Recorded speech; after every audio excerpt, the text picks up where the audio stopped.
But ladies and gentlemen, I think glad that you're here tonight, but I got some great stuff for you. I can't wait.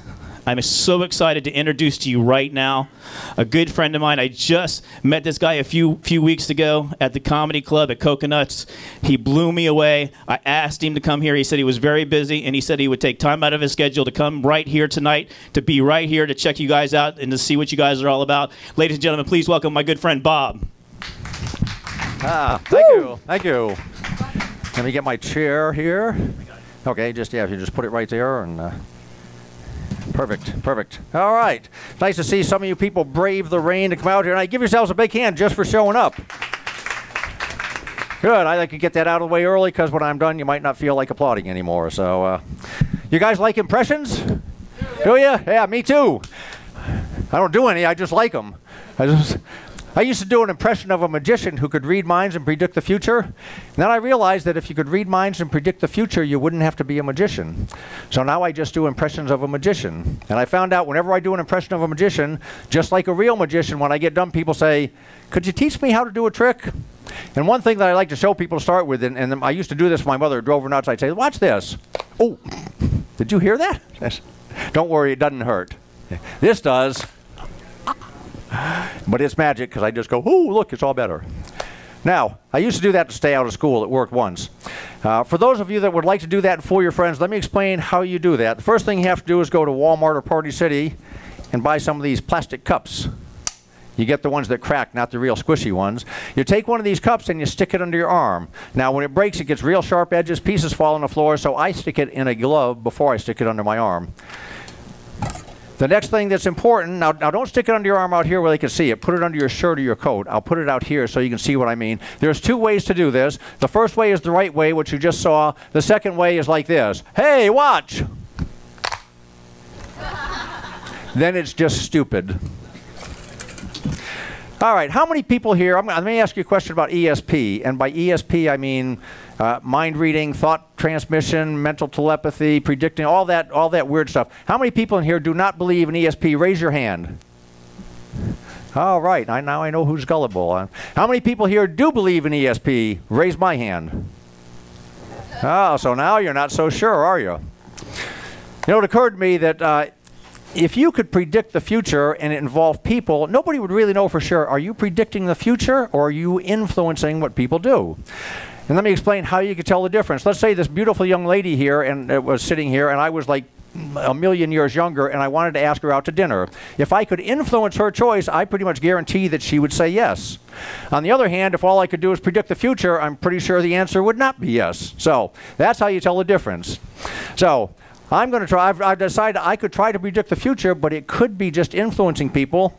And I'm going to do it very simply here. I've got a board here that I put 3 different colored envelopes on.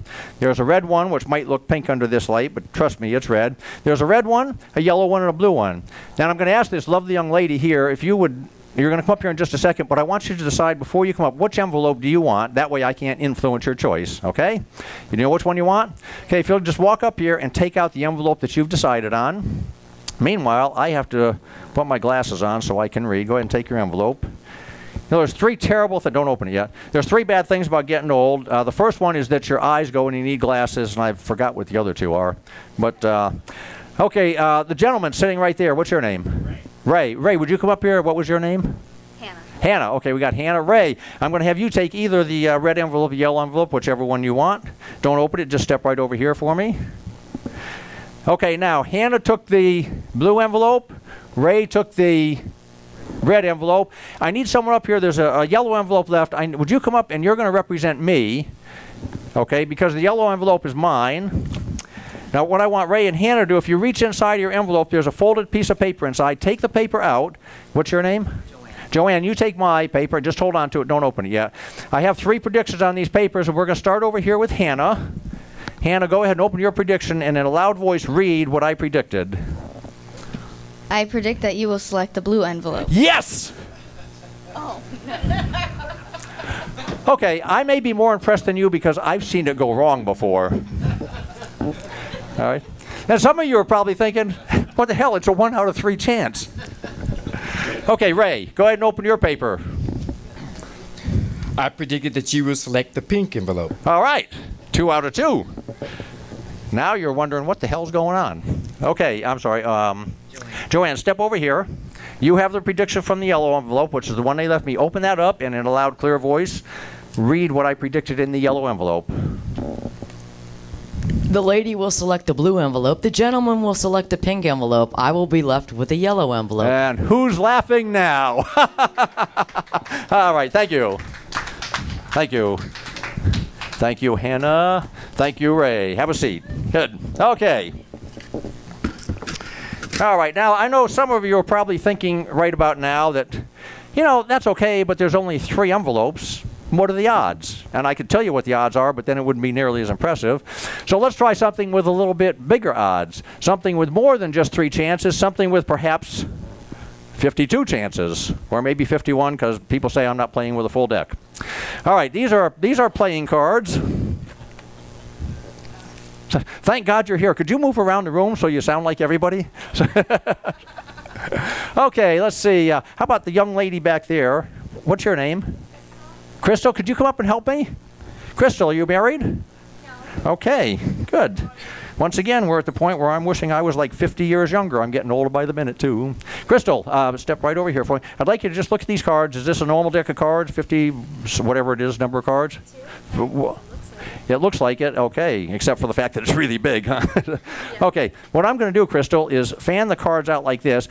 I'm going to give you a chance to change your mind later, so don't take it. Just point to any card and keep your finger on the card that you point to. That one right there. Keep your finger there so I don't know. Now, are you satisfied that that's the card you want, or would you like to change your mind? Satisfied. You're satisfied. You like the mind you have, huh? Okay. Don't necessarily let me see it, but you can show your card to everyone else, and then press it up against your chest so I can't see it.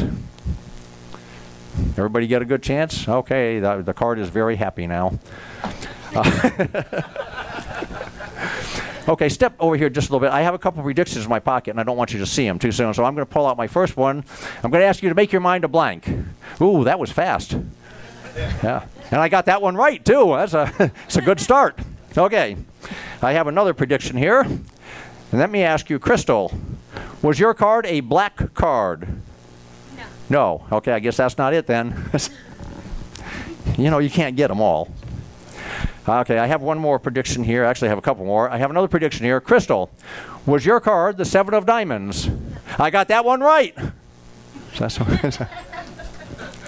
All right, and you guys are tough, aren't you? Okay, this is my impressive one. This is my last prediction here.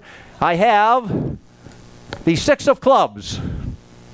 Well, I know it's not your card because you already said it wasn't black, but it is the 6 of clubs.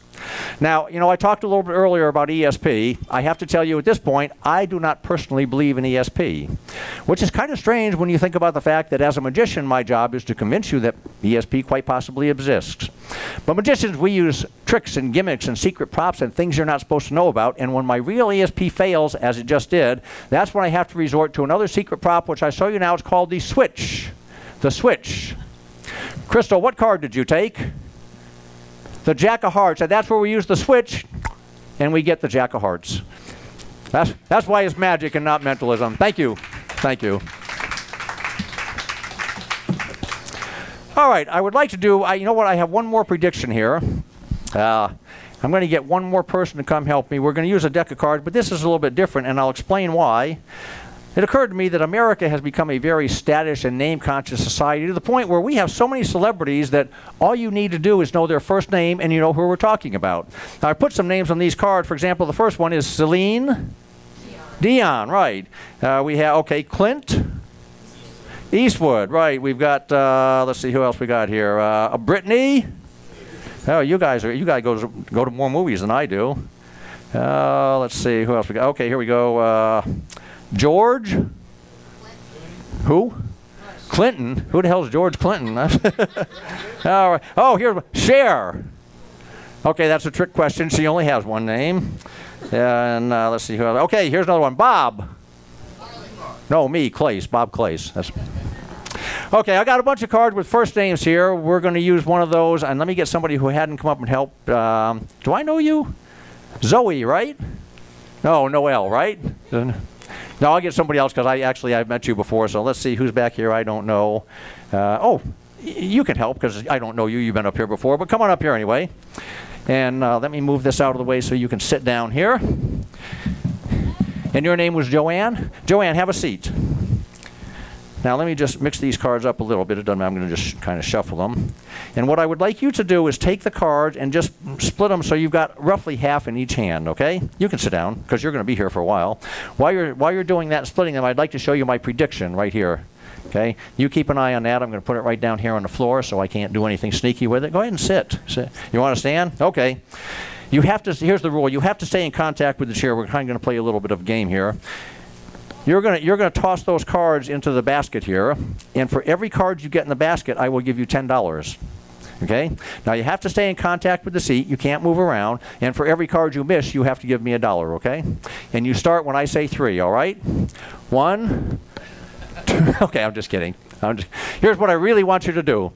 Either your right hand or your left hand, I want you to hold it over the basket and just let the cards fall. Turn the faces so they can see some of the different names falling in there. Just either hand you want, turn it so they can see the cards falling in, and just drop them. So over here they can see the faces. And if everybody else trusts Hannah, then she can tell them that it was a bunch of different names, right? Okay, you got about half the deck left. Split those cards, some in each hand. All right, and once again, either hand, drop them in the basket. Okay, and just drop them. That's right. So okay, now you've got what, 5 or 6 cards left. You got you got several cards left. I'll tell you what. Just like her, I'll give you one chance to change your mind. So touch whichever card you want. Keep that one. Okay. Now, do you know what that one is? Because I don't want you. You don't know what it is. Would you like to keep it or would you like to change your mind? I'll keep it. You'll keep it. You don't want her mind because she seems satisfied with that. Okay, then you don't want to sit, right? Okay, go ahead and don't look at it. You just take that in your hand. Don't look. I just want everyone to see the names you didn't pick. You got Reese, Morgan, George, Angelina, Cher, and Justin, right? All right, you've got one card in your hand out of the millions and millions of possibilities. Okay, the 50 possibilities. One card in your hand. Turn the card over, show it to everybody, and tell everybody what name it is and see if they know who we're talking about. Julia. Roberts. And inside the envelope, I have my prediction. My prediction, Julia at 6 months old. Now, you guys are kind of adults. Some places and churches and stuff, I have to be a little careful. This is actually a nude. And here's the thing. Julie Roberts was a good-looking baby, but she's still a good-looking woman. Julie Roberts, my prediction. Thank you. Great job, Joanne.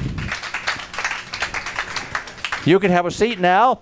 Thanks so much for having me. I've enjoyed being here. Hope to see everybody again. I'll come back next week and do something else. Ladies and gentlemen, one more time for Bob Claes. Thank you.